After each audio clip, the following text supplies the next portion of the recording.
So ang hirap pa naman magbaklas ng fuel dahil nasa ilalim siya. Matrabaho. Ito ang mangyayari sa motor mo bago maikabit.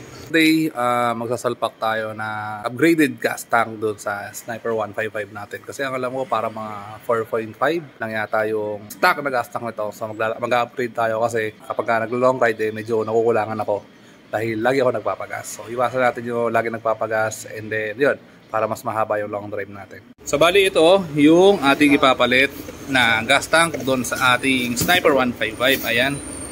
CNC Racing. Ha? Bakit black to? Cylinder kit R150 66mm. Ba't black to? Buksan nga natin. Ang tagal na to nakastock sa akin. Ngayon ko palang bubuksan. So kulayan mo yun, meron palang ganito, no? Para sa Sniper 155. Uy, meron pa isang box. Baka naman pagbukas ko nito, meron pa isang box ulit. Ayan, o, espada. Full tank, Y16 ZR. 7 liters.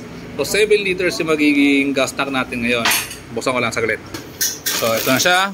Tingnan natin kung legit ba na gas tank. Oo nga, legit na gas tank. So, wait lang ulit. Ayan, pag bumili kayo nito, ganito yung itsura. Ayan, may cover dito para hindi pasukin ng tubig if ever, pati dito sa ilalim. So mas maganda nito kapag magpapalit kayo nito, siguraduhin nyo meron na rin kayong handang fuel filter para in case na magpapalit kayo nito, pati yung fuel filter na ipapalit nyo, bago na din. So ang hirap pa naman magbaklas ng fuel filter ng Sniper 155 dahil nasa ilalim siya. Tama, di ba, Gab? Oo. Matrabaho. Pero maliit na pyesa lang ang papalitan mo. Magkano labor nun dito, Gab? So kung magpapalit ka lang ng fuel filter, mapapagastos ka talaga. Kaya safe to say na mas mabuting magpapalit ka ng fuel filter kapag magpapa-throttle body cleaning ka. So ngayon naman, maglilinis naman tayo ng throttle body kasi mataas na masyado yung auto ko and then napapanahon na para linisin yung throttle body. So pakita ko lang, papalex lang ako, ignition coil, ayan, pang fuel injected na motorsiklo yan.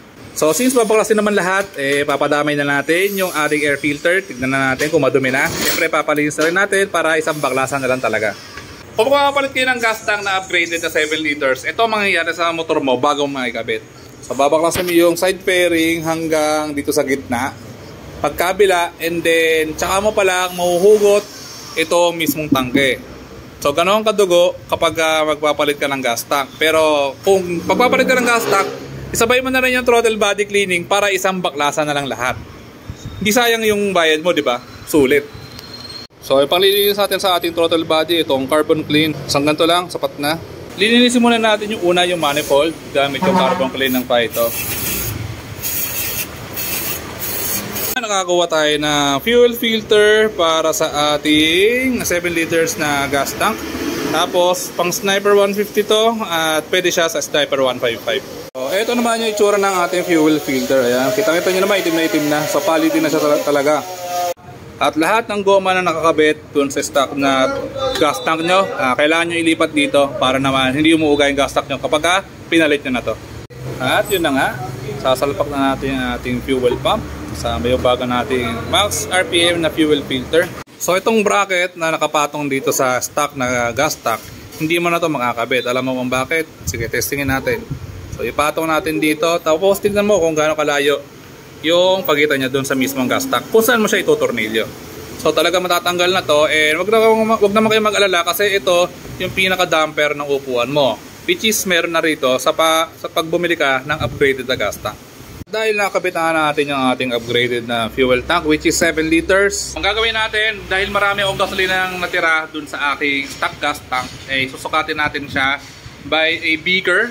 Sukatin natin siya kung ilan yung natira and then magpapagas tayo right after para makita natin kung tama ba na 7 liters yung gas tank na in-upgrade natin. So ayan, meron tayong panukat dito.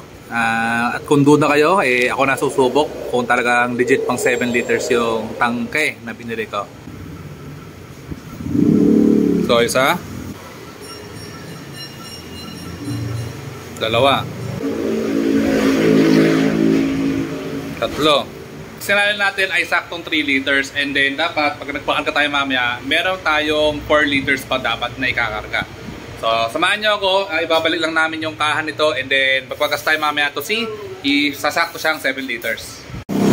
At nagpagas tayo, inabot siya na 4.22 liters. So, ayan, punong-puno siya. Ayan, para.